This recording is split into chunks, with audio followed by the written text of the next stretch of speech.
Okay. Suzanne? Yeah, I want to go back to Saudi Arabia.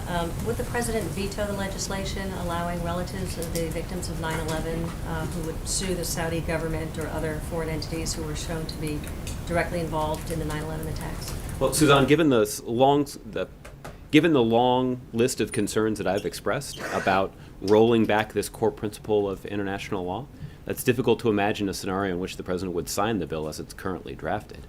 Obviously, the president has devoted significant time in office to fighting for the 9/11 families and fighting for those who risked their lives to rescue and rebuild after 9/11, particularly at Ground Zero.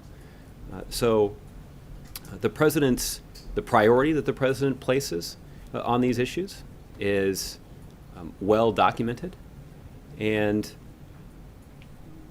what the president believes is that the most effective way for us to advance our interests, particularly as it relates to countering violent extremism and countering terrorist organizations around the world, is for us to use our American military where necessary to protect the American people, but to try to work cooperatively with other countries around the world to advance our shared interests.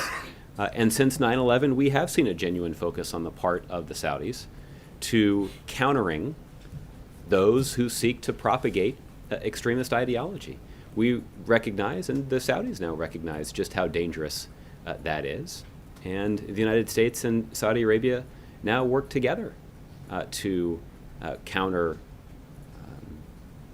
those who seek to advance these ideologies. And we do that in a way that demonstrates the ability of our two nations to cooperate, particularly on issues that are important to the national security of the citizens in both our countries. The Saudi official has threatened to sell billions of U.S. assets if the legislation passes. Is the president going to address that with the royalty? Again, I don't know that this issue is going to come up in their meetings, but in part because I'm confident that the Saudis recognize, just as much as we do, our shared interest in preserving the stability of the global financial system. The administration, what is the response to that threat?